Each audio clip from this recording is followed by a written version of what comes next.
Hey everyone, I'm Ryan. You're watching 60 Cycle Hum, and in this video, I'm gonna do something a little bit, maybe a lot bit ambitious. I'm gonna show off every single guitar amp that I own. You can see them stacked up to either side of me here. There's even more out of shot and directly behind me that you can't see. In all, I think I've got 13 or 14 amps here. Some of them are duplicates. Putting them all in one room has made me realize that I might have a problem. I think this is more amps than I need to own. But anyways, huge thanks, by the way, to Sweetwater for sponsoring this content. And part of that sponsorship is that they've supplied me with this radial engineering headlight. This thing's really freaking cool. I've been using the EHX Switchblade forever, which is great. It's a little ABY box, but this takes that functionality and expands it in ways that I didn't even know were possible or, I don't know, available. First of all, you can switch between 4 different amplifiers with this. Then you've got ground lift and polarity with this. You can do out of phase sounds between amplifiers from this pedal. And of course, you can turn them all on at the same time. Also, there is a tuner out up here, so you don't have to have your tuner running in your signal. Or you can do a mute over here and go from your muted signal to one of the amps.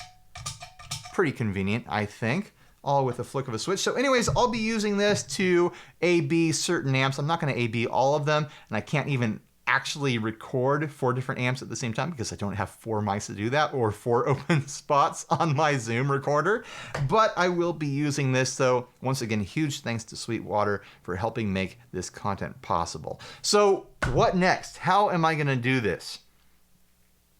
I think I'm gonna feature each amp one at a time, and then do some simple comparisons when I think it's appropriate. And then at the end of the video, I'm gonna do a quick kind of montage of every single amp being hit with the exact same loops. Probably a clean loop, probably the amp turned up for like some natural pushed overdrive or distortion, and then a loop hitting it with fuzz. So I think that'll be the basic structure of this.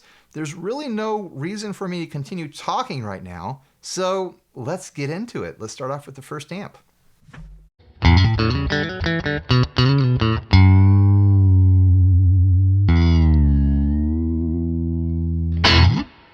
Let's talk about the 2 amps that I use most frequently on this channel. I'm talking about my Princeton Reverbs. I've got 2 Princetons. They sit behind me, baby. That's what I said now. I've been using this black one here. It's a Princeton Reverb reissue. Since before this channel, I picked it up used, and it just became my workhorse amp. I love this thing to death. I love it so much I bought a second one. Behind it in the corner, I've got a Princeton Reverb reissue limited edition in blonde Tolex. It's got a slightly different speaker and a different reverb pan. They both sound excellent, in my opinion. I love these amps. They're fantastic pedal platforms. You turn them up past the edge of breakup, and oh man, they have so much personality, so much character. Great for kind of bedroom level recording. You don't have to turn them up too loud, but they do sound great loud too. So let's start going through some of the settings. I was running both of them at the same time here. I'll put those in stereo for that little intro there. And now I'm gonna focus on just this one, and then we'll go back and forth and compare some sounds. Right now they're set up to be on the exact same settings. So maybe I should do that right now. All right, here is the black one sitting right here.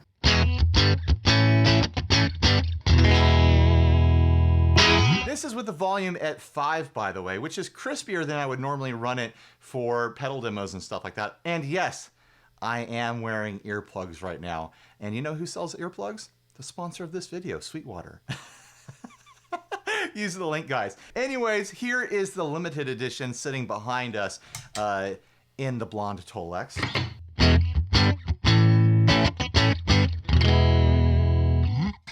Back to the black one.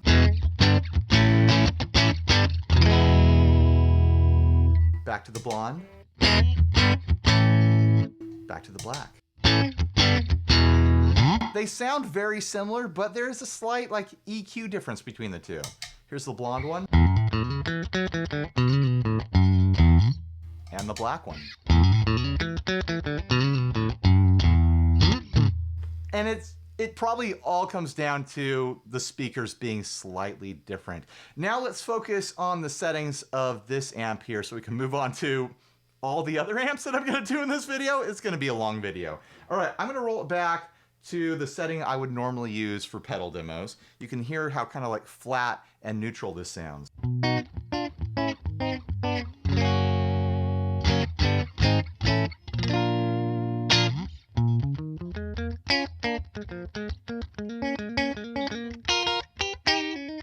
It's not as exciting as that edge of breakup crispy sound, but I don't want it to be. When I'm demoing a pedal, I want you to hear the pedal, not the amp. That's why I run it on settings like this, where you don't have a lot of character from the amp. You have more of a flat, clean, pristine sort of signal.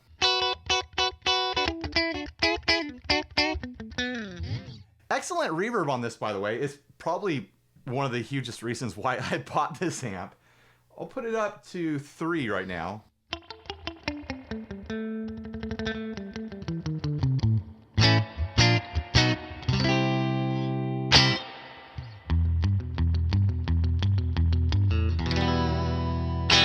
Yeah, you know I love that. Let's crank it up even farther. 6.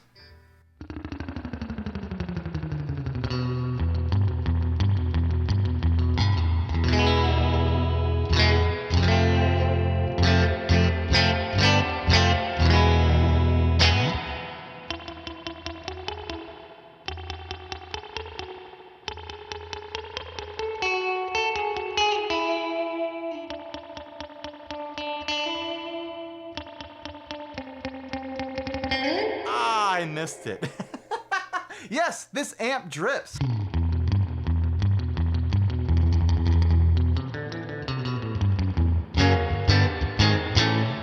Oh man, it's so beautiful. Cranked all the way up to irresponsible levels.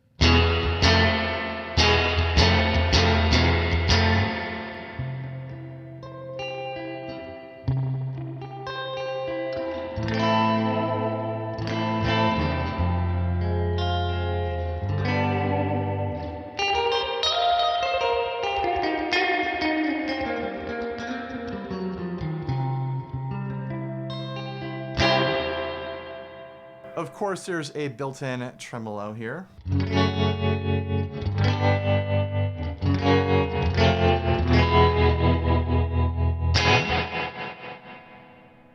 Let's pull back the reverb to normal levels. I'm gonna put it at 2, and let's start cranking this thing. There's a huge jump in the volume and an increase in the clipping, of course, going from 4 on the dial up to 5.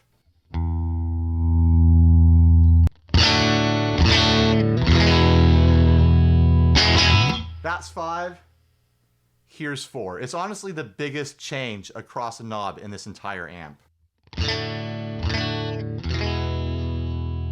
Just pristine and clean, right past the edge of breakup.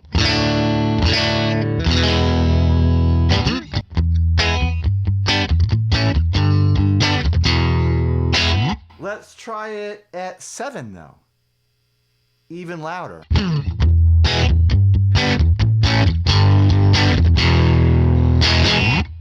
Let's go all the way up to 10.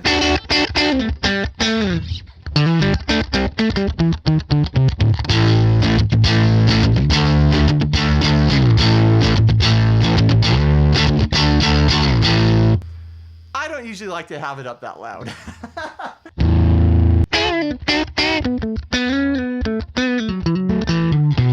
What do you think of that?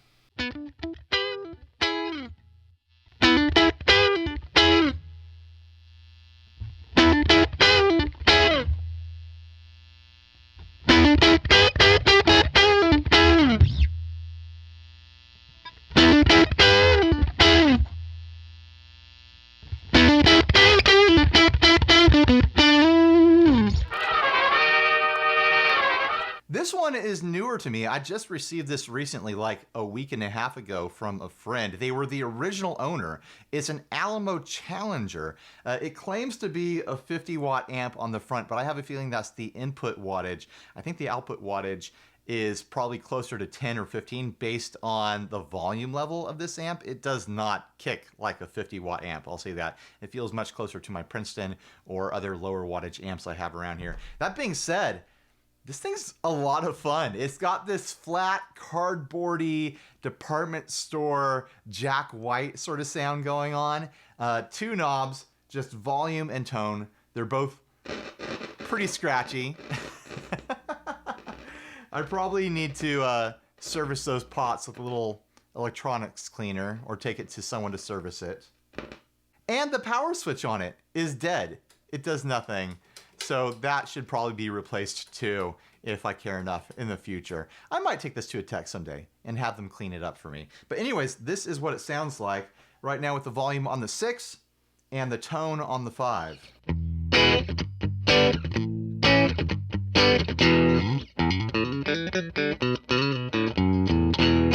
Yeah, kind of small and nasal. Let's try it on the neck pickup. I want to crank it all the way up. Just skip all the other numbers all the way up to 10.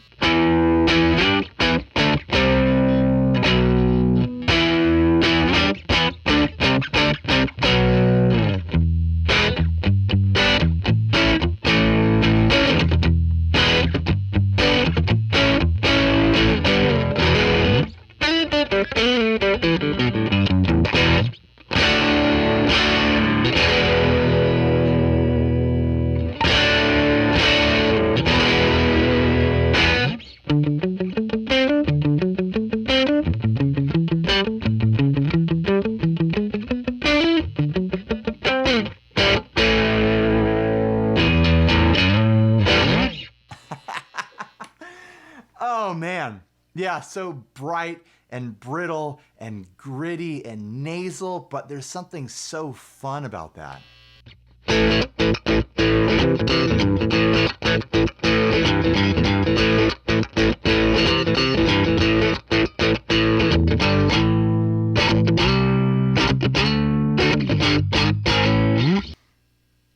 It's one of those amps where if you've got like a recording studio, you keep this around just in case you need like that lo-fi, hot amp sort of sound. See if it gets clean at all.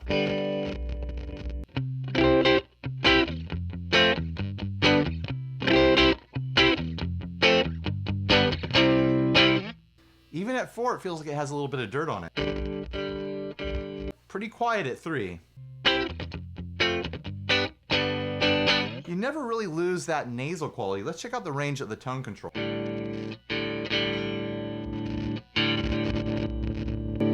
So tone at 10, volume at 5.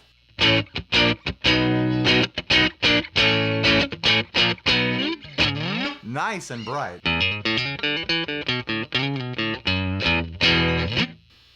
On the other side of the tone control. Yeah, that nasal thing is there no matter what.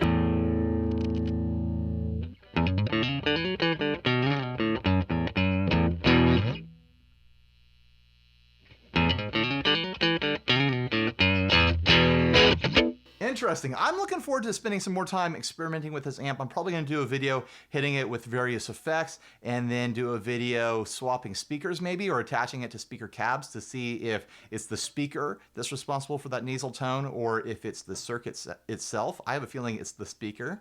But anyways, on to the next amp. Next up is the Boss Katana Mark II 100 over here.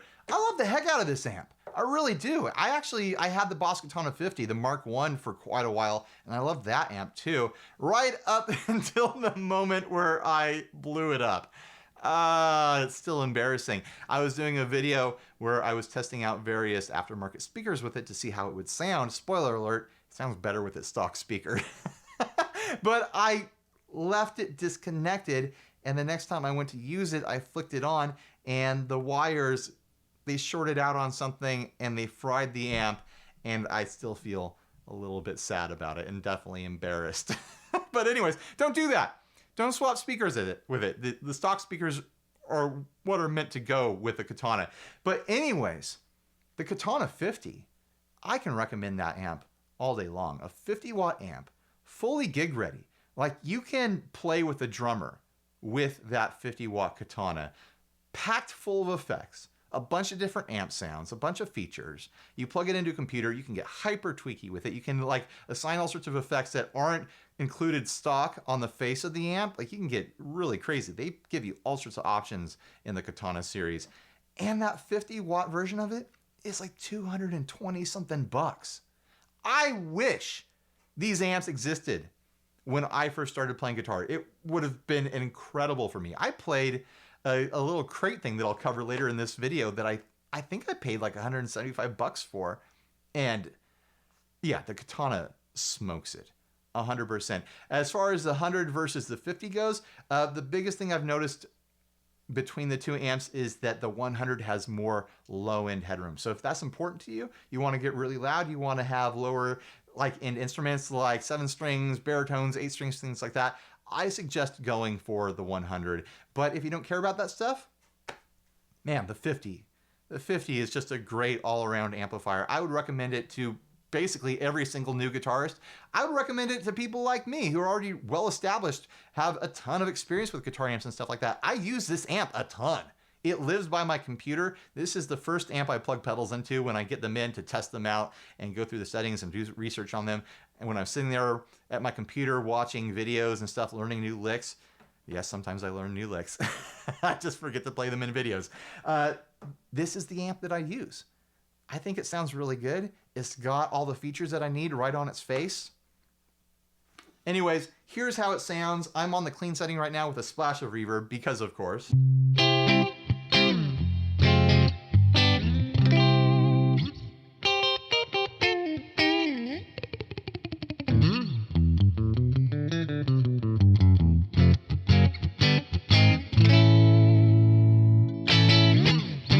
Let's move on to some of the other amp settings. I'm not going to do them all. There's too much in this amp to cover it all right now. Even like getting close, like to cover this entire amp, I'd probably need like a 6-hour video or something like that. Let's jump up to the crunch setting. I'm going to pull back that reverb a bit.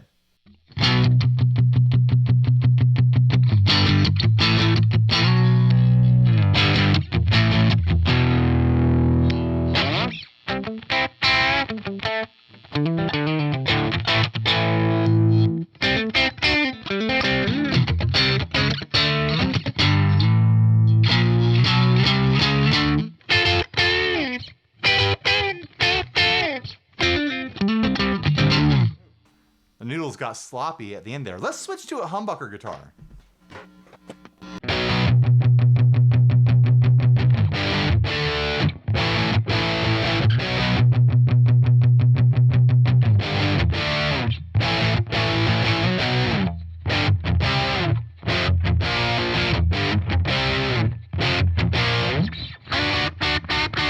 All right, now on to the brown setting. There's a lead setting that I honestly never use because the brown is just so much fun.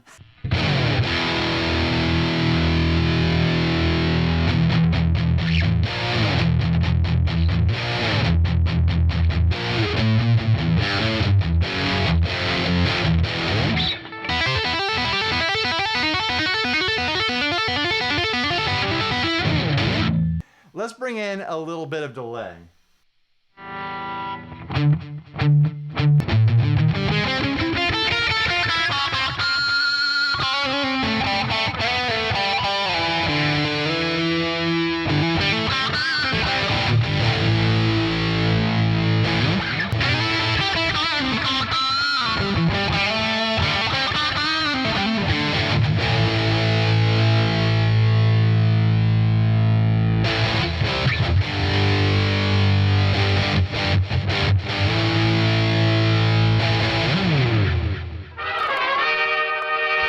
As a fun contrast against that Boss Katana, you know, today's starter amplifier, today's, you know, like beginner, get started playing guitar amplifier, I have the first amp that I ever bought, the Crate GX15R. And I just gotta say, I probably paid like 175 bucks for this thing. For 220 bucks in today's money versus 175 bucks in 90s money, The Katana just destroys this amplifier. You guys starting today? You guys starting guitar right now in 2021 are so spoiled. Oh my gosh, it's so much better now. One of the few redeeming qualities of this amp is that it has a real spring reverb. So I can kick it around and make fun, drippy sounds that way. It has a decent kind of clean signal to it. Oop, did I break it? Oh, there we go.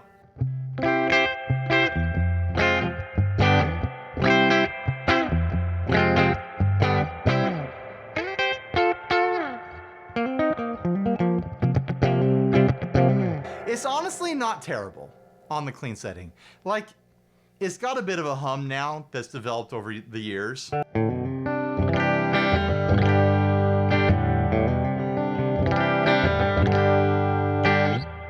Bit muddier than the Katana.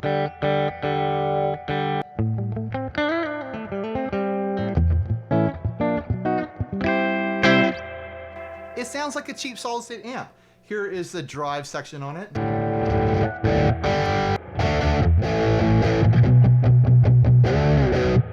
Let's kill that reverb.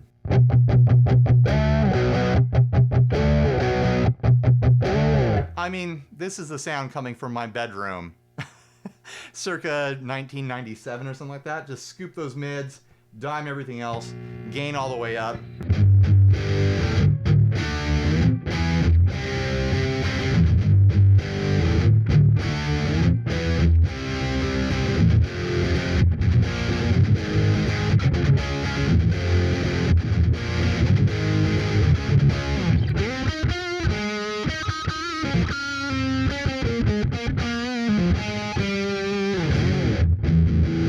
Here's a sound I'd probably be more into today.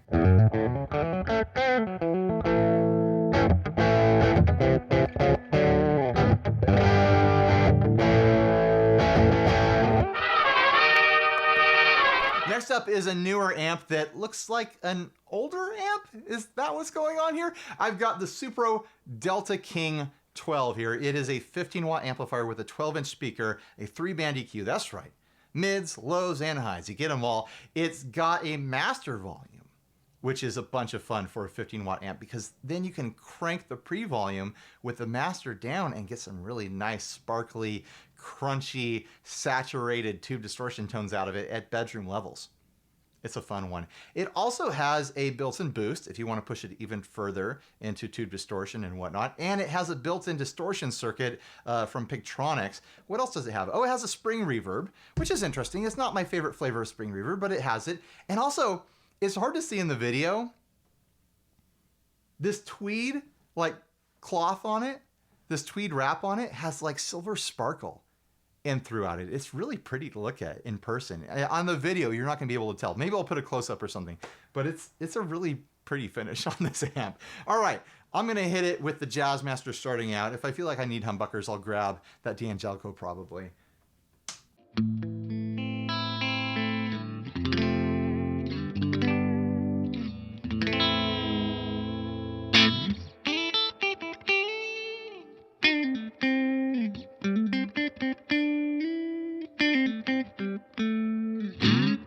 Let's try out some hotter sounds. I'll turn up that pre-volume a bit.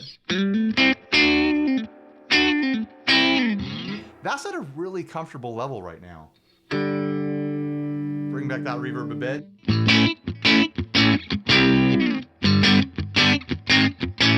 If you want edge of breakup sounds at really reasonable volumes, I think this is a fantastic amp.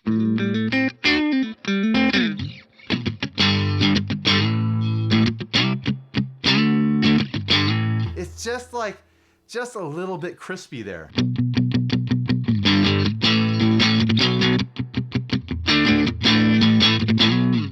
Let's go even further by engaging the boost circuit.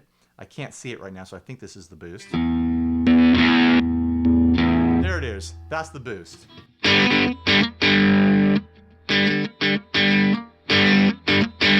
That's with the pre-volume all the way up, and the boost is on now.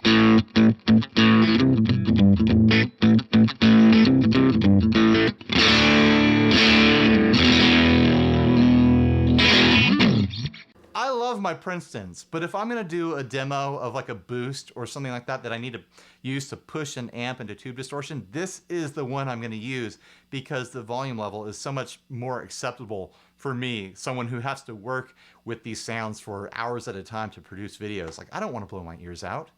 And this thing sounds great at low volume with those tubes being pushed.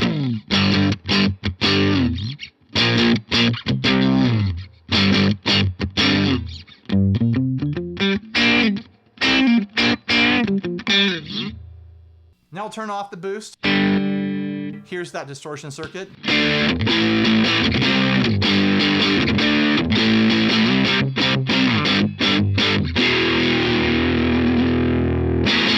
I'm gonna grab some humbuckers.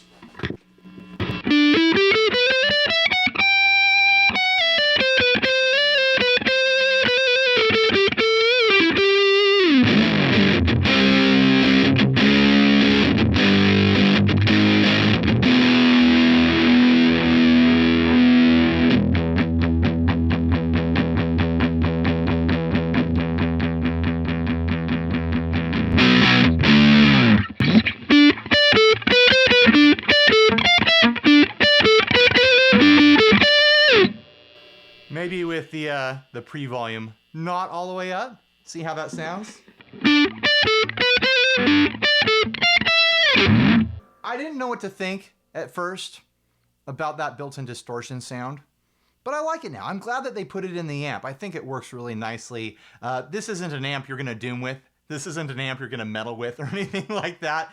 But for, you know, what it is, a 15-watt amplifier that can do really kind of crispy, crunchy, and saturated compressed tube sounds at low volumes, I think it's a bunch of fun. 650 bucks.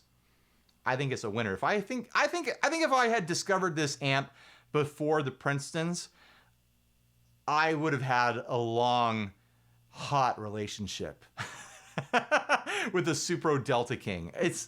It scratches a lot of itches for me. Now getting into some super low wattage territory here. This is the Harmony 8418, I think is the model number. That's right, the 8418. This is a reissue of a Harmony amp that, you know, came from the era that it looks from. Like I said, a 5-watt amplifier, single volume knob back here, no other controls, a really cute little 6-inch Jensen speaker in there, you know, further reproduction of the original amplifier. This is, you know, this is the beginner's amp of yesteryear, of decades and decades and decades past. Let's turn it on and see what it sounds like. I'm gonna start with it all the way up.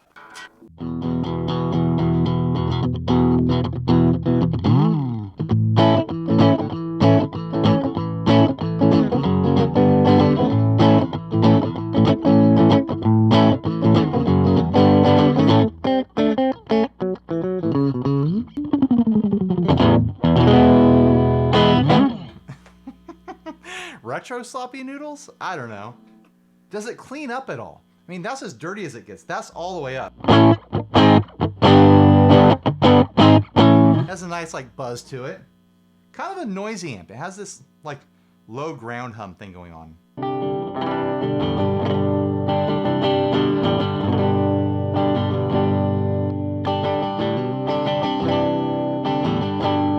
It's pretty dang quiet. I could pull up my earplug on that side right now.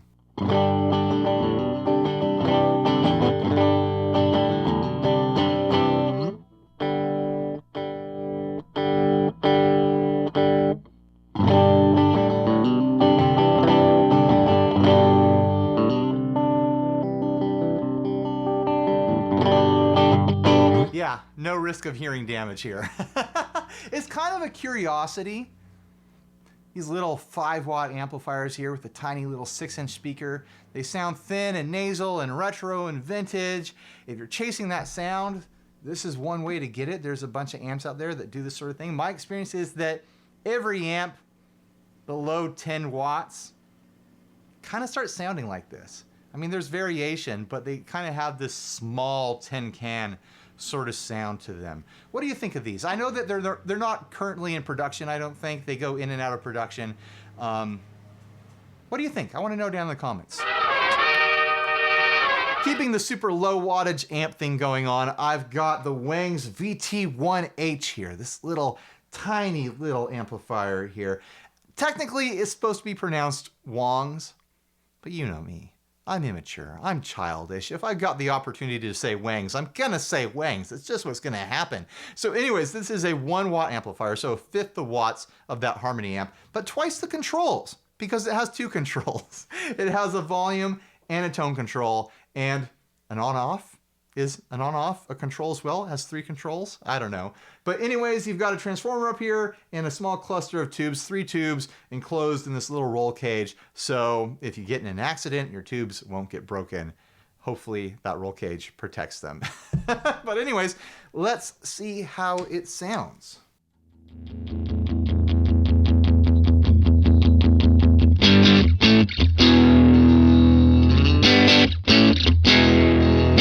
By the way, I'm playing through a Celestian greenback that's in this cab right here.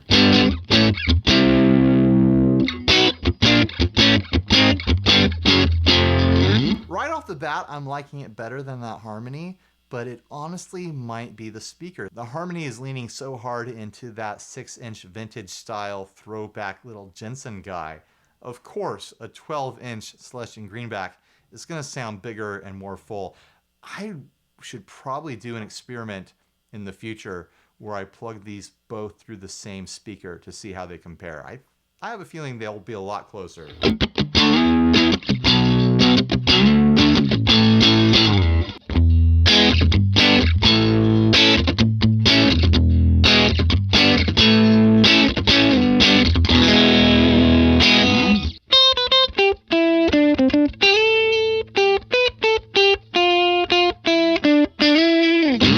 Did it.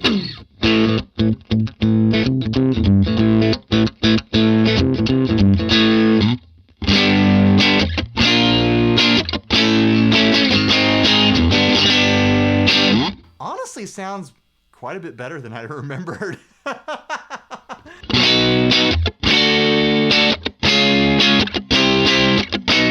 I'll have to compare this not only to that harmony through the same speaker in another video, but also to that Alamo. I'm getting a similar vibe that I was getting from the Alamo.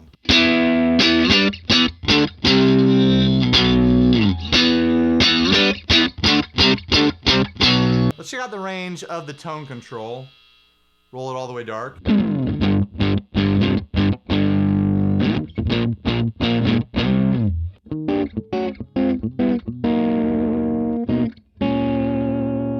Too crispy for jazz. Bring back the volume a bit.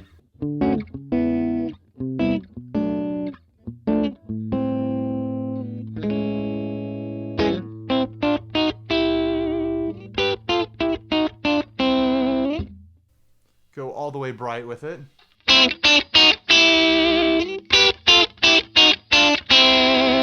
Lots of extra grit with the tone up. Let's turn the volume all the way up again.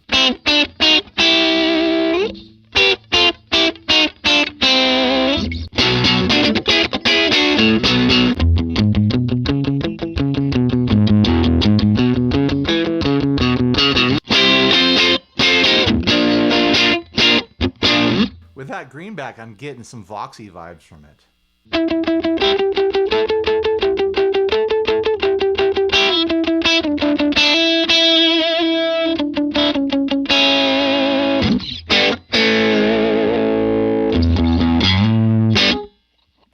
You know what? If you need to record like low wattage, gritty, nasty sounds every now and then, this thing takes up such a small amount of space. From what I remember, they're pretty dang affordable.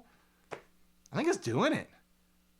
I'm honestly having a better experience with it than I remember having the last time I had it out. I should hit it with humbuckers really quick, just to see how much dirtier it gets with a hotter pickup.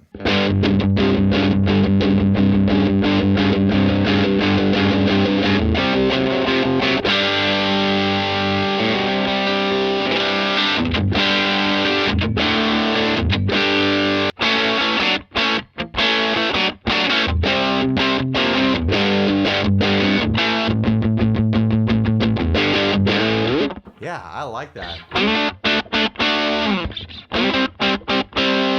This is all at like apartment level too. I mean, it would probably make your neighbors a little bit angry, but I'm sitting here comfortably without my earplugs in right now with this thing dimed all the way. So that's the volume level it's at.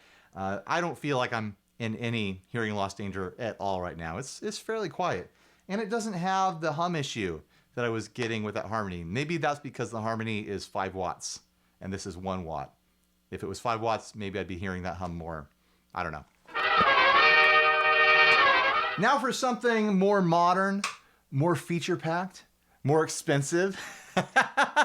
This is the REVV D20, and it is packed full of all the bells and whistles. If you need an amp that sounds like this, and you can take it on the road and travel with it, put it in the overhead compartment in an airplane or something like that, this is fantastic. Or you just need something small, something practical around the house or the studio or something like that. It's a really fun amplifier, and like I said, just packed full of features. On the back side, you have a send and return for an effects loop. You have an internal load if you're not going to run a speaker. That means you can run a balanced output, or you can run just headphone output. So you don't even need a speaker with this thing. You could use it as a headphone amp. You've got MIDI control, bias control on the back here, bias testing, USB input for updating, uploading, swapping out, managing virtual cabinets from 2 notes across this virtual cabinet thing here that you can apply to your headphone output, or from that balanced output for going direct to front of house. It's a powerful little amp here, guys. Let's plug it in and explore some of the sounds though. Oh, I didn't even mention, it has a built-in attenuator to go from the full 20 watts down to 4 watts. I'm gonna leave it on 4 watts for now. You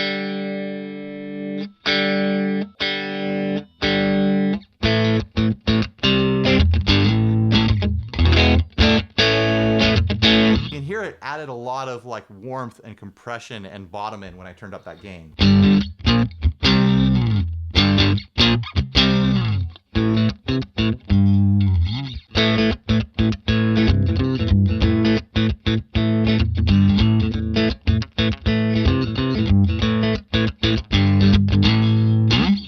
I used this amp alongside my first Princeton for a long time in all my pedal demos. When I got the second Princeton, I started using them together, but this amp, it covers a lot of bases, especially for someone like me that's doing demo videos.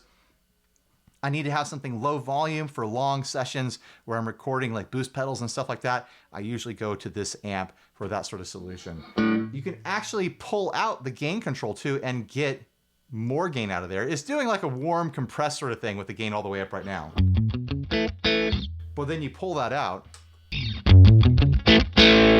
There you go. There's an overdrive sound.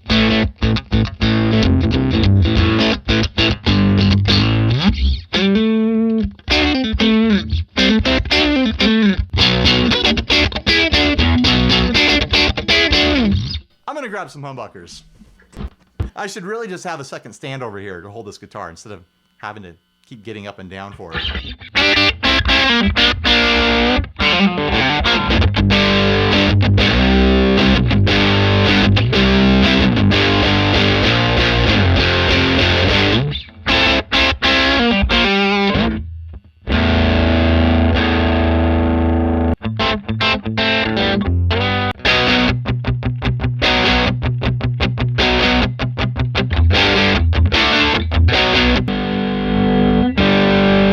Full volume now.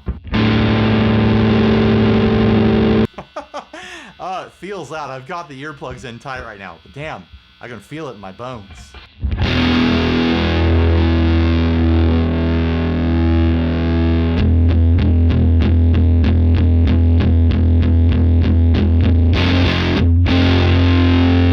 I think it's farting out the speaker a little bit.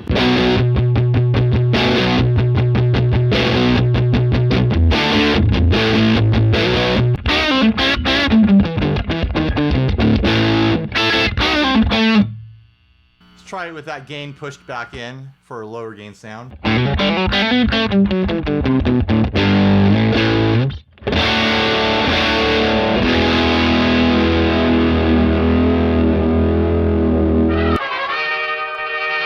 One more miniature amp head here, and then I have a big amp head to bring in. This is the Orange Micro Tear. Lots of people love these things. This is the exact one where the first time I went to Thoma's TGU, Orange Amps handed this to me and were like, hey, we want to film you destroying this. Because they wanted to make some fun videos there. The video I made was me treating this like a plate for lunch. I poured sauce all over it, and I had a sausage on top, and I had all this food around it, and I ate off of it. I washed it off in the kitchen sink afterwards, and I brought it all the way home. I let it dry out for weeks. Then I plugged it in, and it works just fine, despite me pouring like curry sauce all over it, whatever that sauce was. Currywurst sauce. It smelled. It smelled for a while. The smell is gone now. I haven't used this amp a lot, but it gets way louder than you would expect it to for its size. There's a reason they call it the Micro Tear. It's technically a 20-watt amplifier. Let's try it out. We've got volume, tone, and gain here.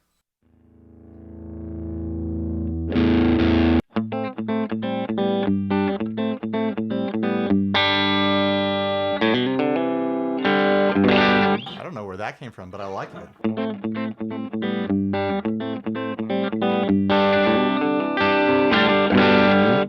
I'll probably never play it ever again, but I like the way it sounds right now.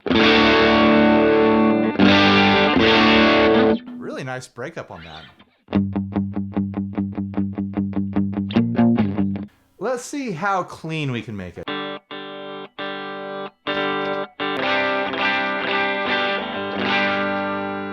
It still sounds like there's a little bit of dirt poking through there with the gain pretty much all the way down. Yeah. Let's try it with the Jazzmaster.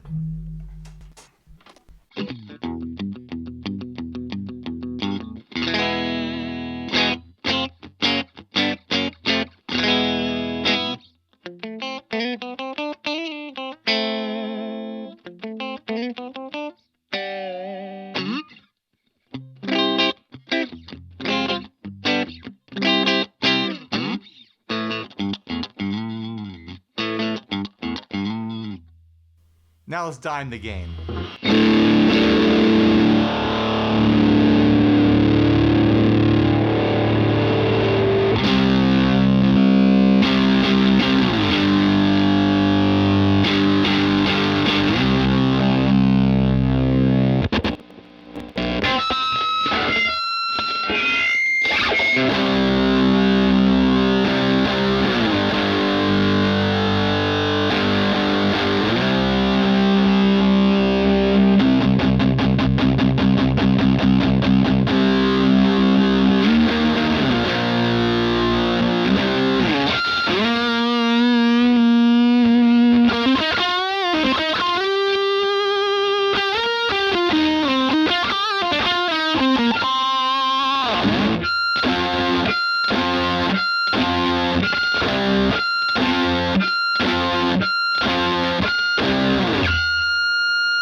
Thing's kind of a beast.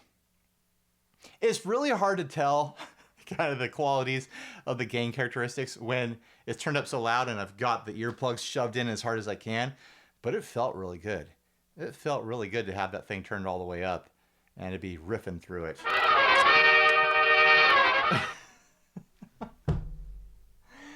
All right, so this is an amp I've never recorded for this channel. I'm not sure I've even recorded it otherwise because I used a different amp for my band's album. But this is the amp that I use for my surf rock band, for Dinosaur Ghost. It's an Acoustic Control 150. It's a vintage solid state amplifier. It is just a beast. I've never had the volume as high as it's shown right now. I usually have the volume right about there. I'm afraid of what would happen if I turn this all the way up. There's actually a tear in the speaker here. This is the speaker cab is an old crate amp that was converted down to being a speaker cab. I was just like, I play so loud with this band. Honestly, the tone of the speakers doesn't matter. And this thing moves the speakers so dramatically that a tear formed here, and it just has been slowly spreading with use. This is my most brutal amp. And I've got a second one up here. I've got the Acoustic Control 150B. Technically, Steve owns this one. Technically, I own this one, but I've been the one using this for years now. Steve bought this and used it as a bass amp back when we had a punk band together. And then I commandeered it for my surf band. Oh, I'm a little nervous. I'm a little nervous to turn this on because I know how loud it can get, and I know I'm tempted to turn it all the way up just to see what happens. The neighbors are going to call the cops on this one. All right, here we go, powering it on. Actually, you know what? I want to be in this channel with the reverb.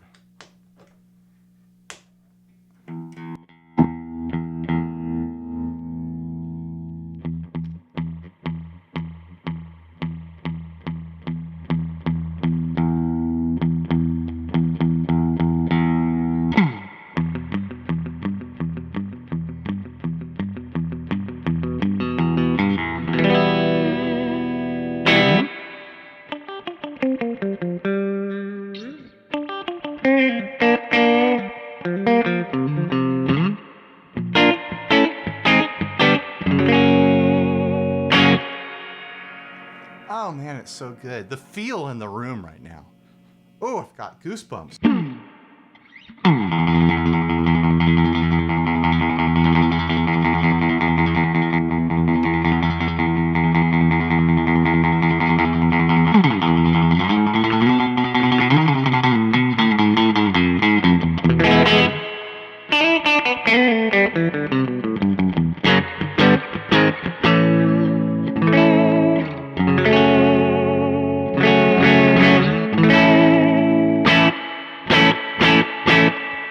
It has a little bit of a grit to it, which is interesting.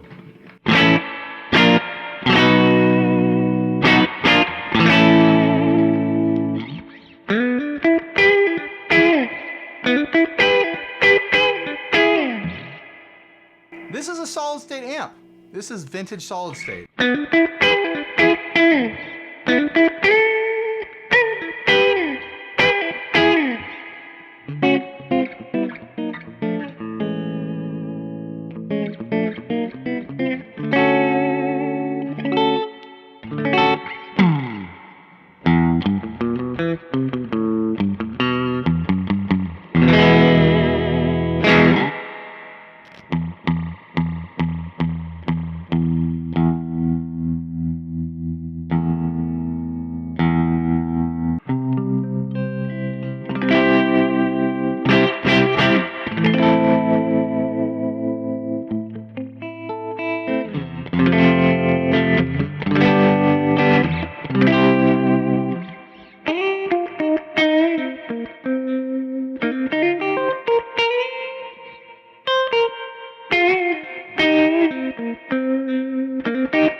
It's shaking the room so much, stuff is falling off the edge of my desk over here. And the volume is at like 9 o'clock. I'm gonna sit over here and try to turn it up. If I end up destroying these speakers right now, then that's just the way it goes. I'm curious. I want to know what happens when I turn it up.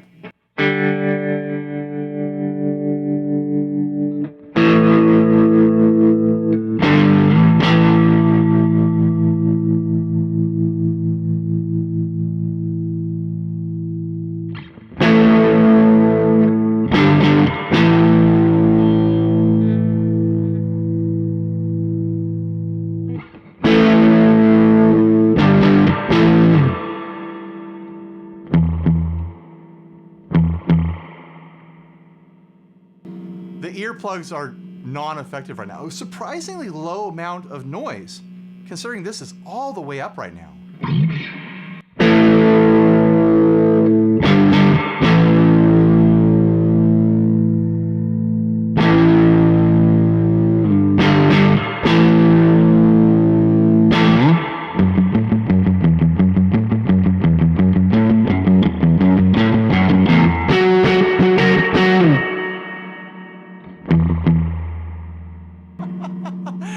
The way the speakers are visibly moving is incredible. It's no wonder a hole ripped in one of them.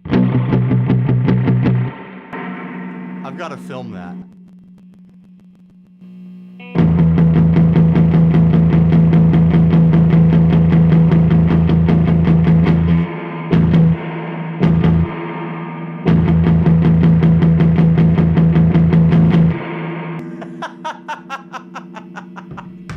Oh, it feels dangerous. I'm afraid to play. You know what? I'm gonna pull the volume down and I'm gonna grab the baritone.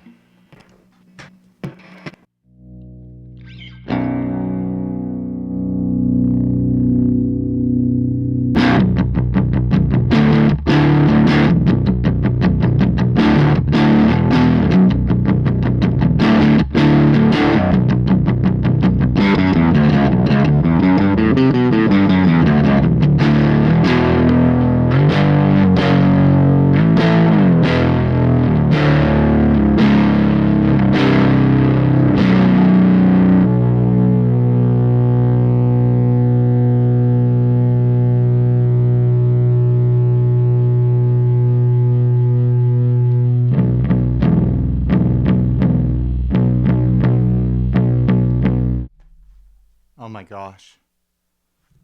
The silence is so loud now.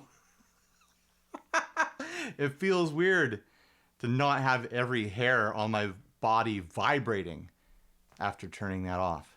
Holy heck. I own 2 of these things. Well, I own one of them, but I have 2 of them in my possession. Totally bonkers. Oh, what am I doing? Oh my gosh. You might have noticed that I'm on my 3rd shirt of this video. That's because I'm on my 3rd day of this video. It's a lot of work to do a video like this. And there's a lot more work to do. I still have 3 more amps to cover here. Then I want to do the segment where I compare each amp with just a loop running through them. So I still have to film all the amps again. And then I want to do a segment where I play 4 amps at the same time through the headlight, doing various switching things.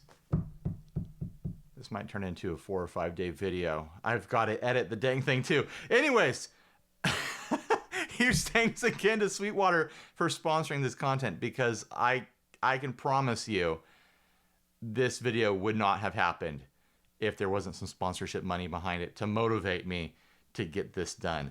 All right, last 3 amps. Oh my gosh, they're all battery amps. I've got the Rolland Microcube here, the Boss Katana Mini, and the Templo Nomad 50. All of these I've used a great deal, and I enjoy greatly. I've worn out this Rolland Microcube in hilarious ways. The speaker is torn and the whole thing rattles and shakes, like every internal screw is loose on this thing. I probably need to just give this thing away locally at this point. But there's things about it that I really like, and I feel like it's still a really valid battery amp. Check.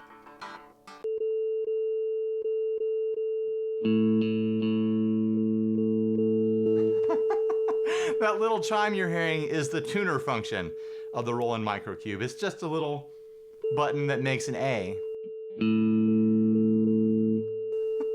Right now, I am on the JC Clean setting with a little splash of reverb.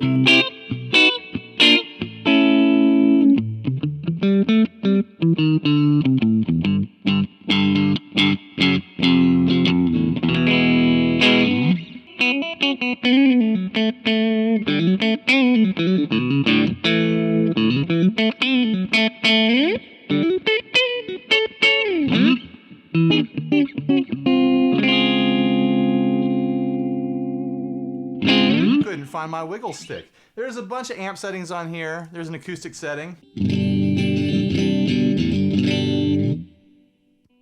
a black panel setting,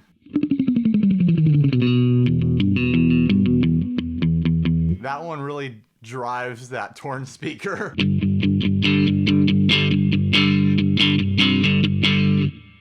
Maybe you can't hear it, but it sounds like this thing is rattling and the screws are loose. This is the Brit combo setting.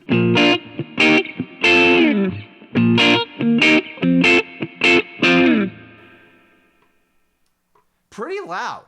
Honestly, I mean, I don't have to wear earplugs right now, but for the size of this thing and the fact that it's powered by 6 AA's, it kicks some serious volume.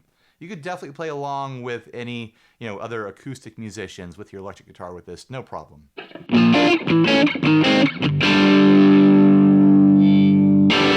This is the classic stack setting. I'm gonna throw on a bit of delay and dime that gain.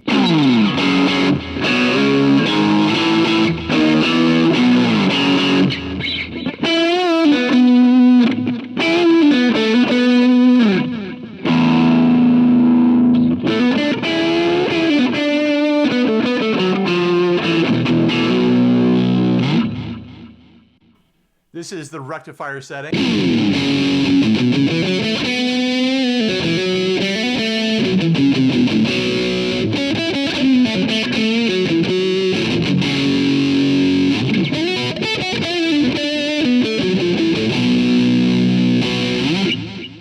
Oh man, it's so buzzy and tin canny.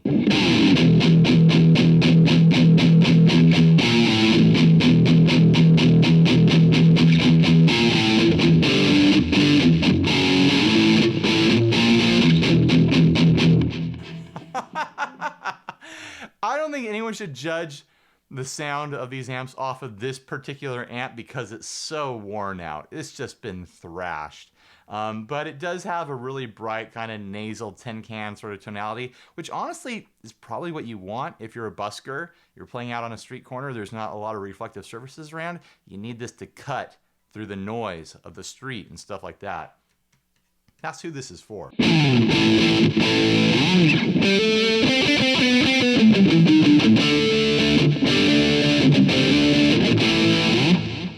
The volume's about halfway up.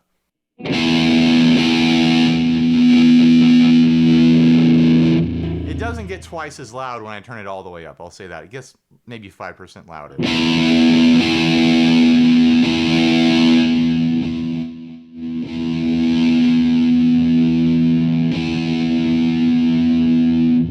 It probably sounds better with the volume right about there. That's about 30% up.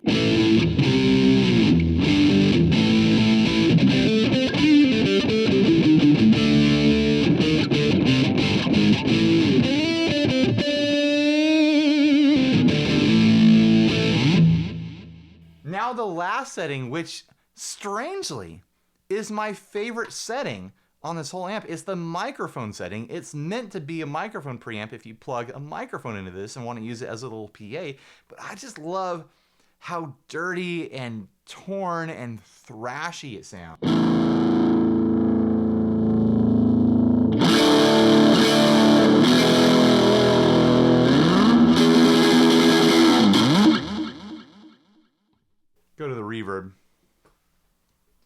And a little bit of tremolo.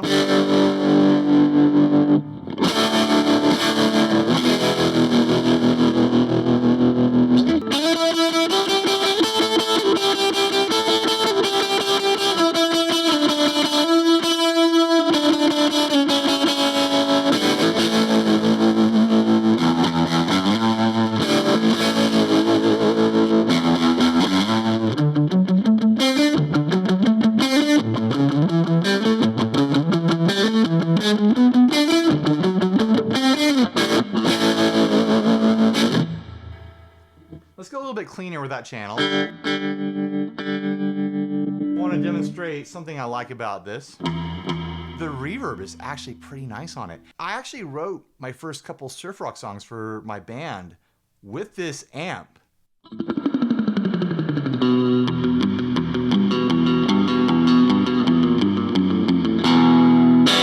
Which is really strange to say, but I think this might have been the start of my drippy reverb journey.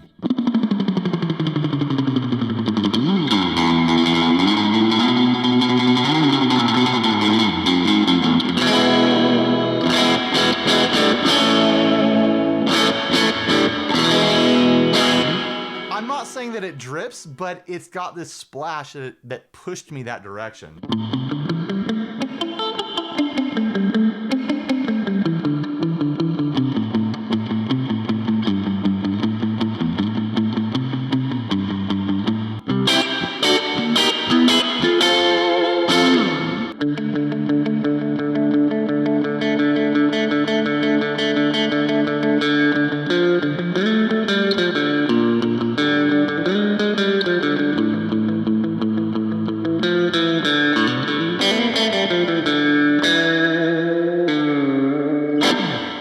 Something really fun about that sound, and I've said before, if I could get that microphone setting drive in a pedal, I'd be so happy. Just bright and trashy and torn sounding. It might actually be what led me to my love of DoD 250s, is chasing that crispy, loose grit sort of drive. This has been a significant amp for me. It truly has. I haven't even covered the rest that it does. It has various effects. A nice chorus there.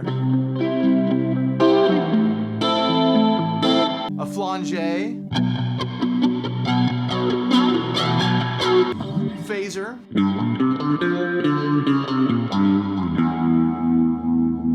Of course, the tremolo.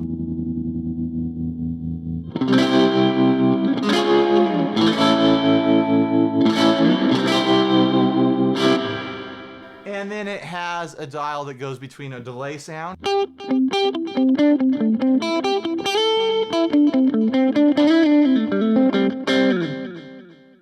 and then reverb on the other side of that dial.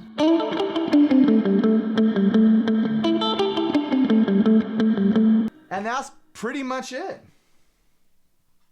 Oh, and there's a tone control too.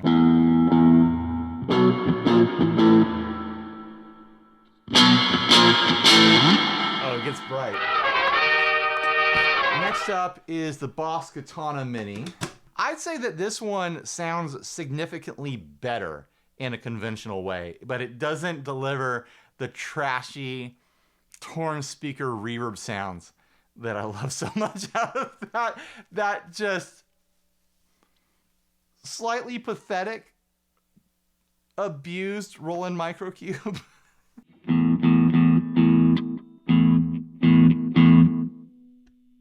So there's 3 settings on this: clean, crunch, and brown.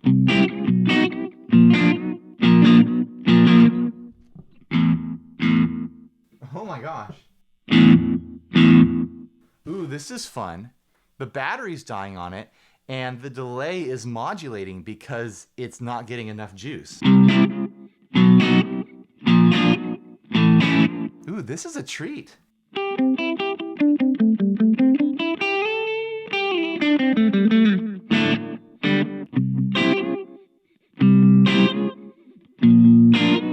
I have never experienced this with this amp.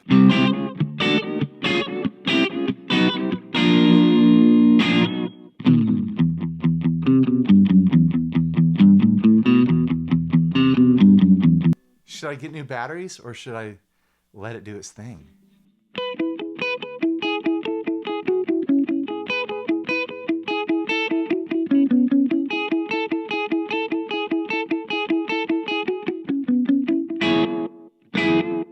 Dying battery delay from a mini amp. Who knew?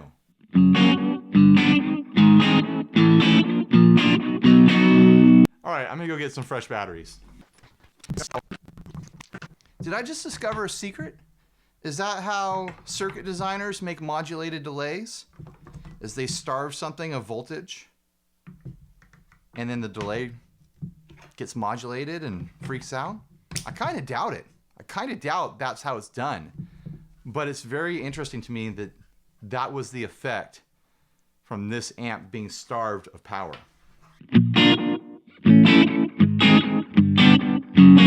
There we go, now it's not modulated. Something that's really neat about this little guy here is it's got 3-band EQ.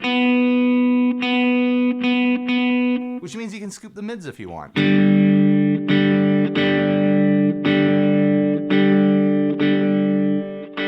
you go, super, super bright, nothing but treble.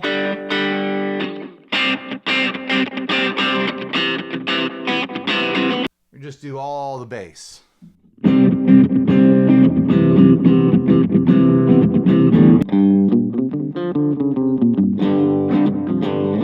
I will say that this doesn't get nearly as loud as the Rolland Microcube. This is more like practice on your couch, jam at home, take it camping just for some fun sort of thing, where the Rolland Microcube, I would choose that for busking over this any day of the week. There's a time and a level control on that delay. One of my main complaints about the delay though is that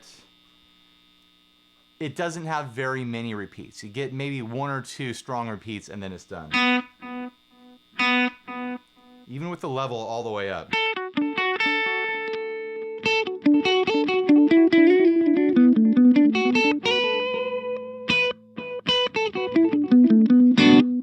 But it's just enough to like fill out your signal a bit. Do like a slapbacky thing.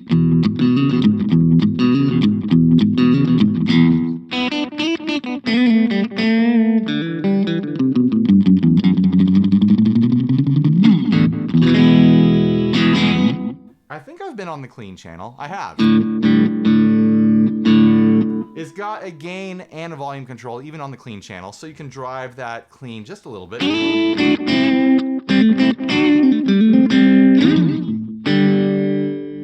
Go all the way clean.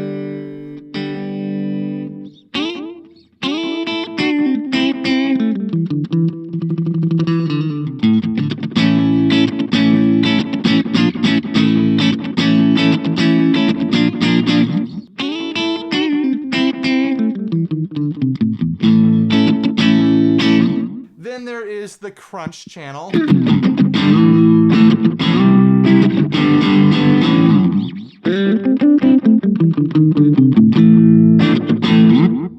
And of course, the brown channel.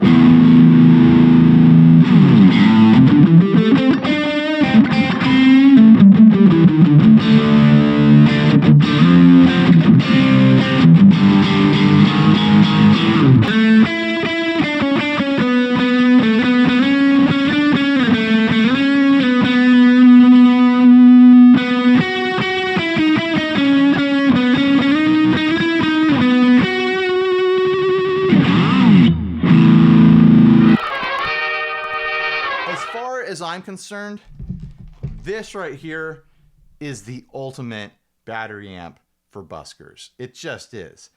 It's a 50-watt amplifier. It's battery powered. A 50-watt amplifier with a real 10-inch guitar speaker in there. It's a battery amp with a 10-inch guitar speaker. You can see it in there. There's the battery pack. It's fully charged. I don't know if you can see the LEDs. It's got a bunch of features that are sure to excite all the buskers out there. It has a volume and a tone control for your guitar and a reverb control for your guitar or whatever else you plug into it. It also has an XLR input and a knob to control microphone mix. So you can plug a guitar and a microphone into this, and you can plug one more instrument. You can plug 2 instruments and a microphone into it. It's like a portable PA for your street band. Run an acoustic guitar and an electric guitar and a microphone into this. You don't have to sing into the microphone. You could put it on a cajon or something like that. 50 watts. It gets well past and comfortably loud. If the cops are picky about how loud you are where you're busking, this thing has the potential to get you in trouble for sure. Also, a really, really smart thing that they did. It doesn't have drive. It doesn't have a bunch of effects in it. It has the reverb just to give you a splash if you need it. It has 9-volt power out, so you could power a pedal board off of this. I forget how much power, but it was a lot. It was like 3,000 milliamps or something like that. It was plenty to power, you know, like a modest little, you know, street board that you'd put together.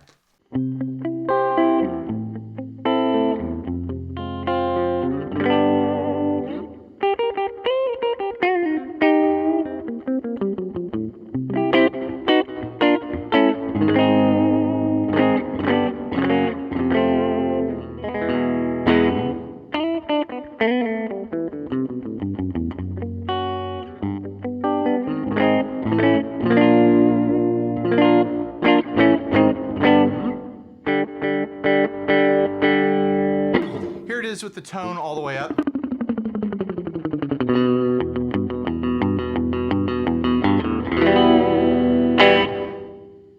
I've got the reverb all the way up too, because of course I do.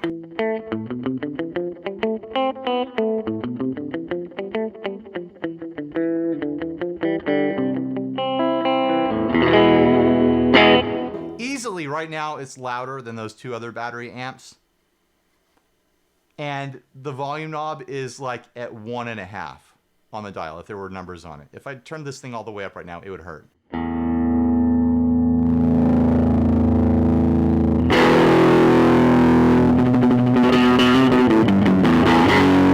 Yeah, that was hitting the limiter on my recorder pretty hard. I'd say it's probably around the same volume as my Princetons are. And I think that's just because of the speaker size. It's the same speaker size. And it doesn't matter at a certain point how much power is behind it. The speaker's just as loud as it's going to be. But it's got plenty of oomph behind it.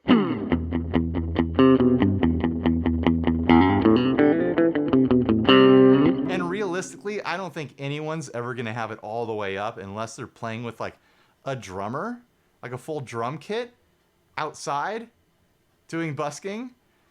So maybe someone would run it all the way open more often than I think. But man, it's nice to have some clean headroom. On a battery amp, that's unheard of. Extra volume on a battery amp for busking.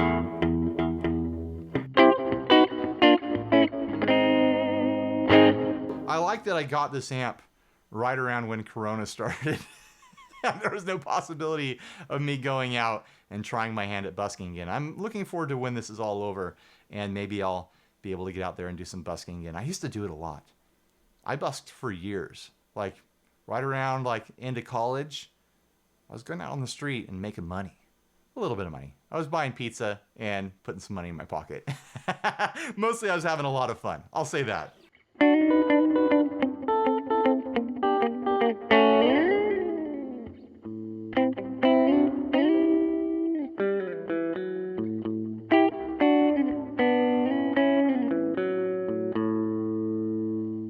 With the tone all the way down. I'll roll back the reverb as well, do something kind of jazzy.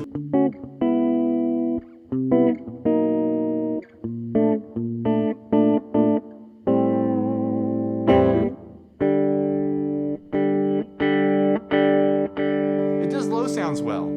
I think it's just got a nice range on it to handle guitar sounds and bass sounds and everything in between.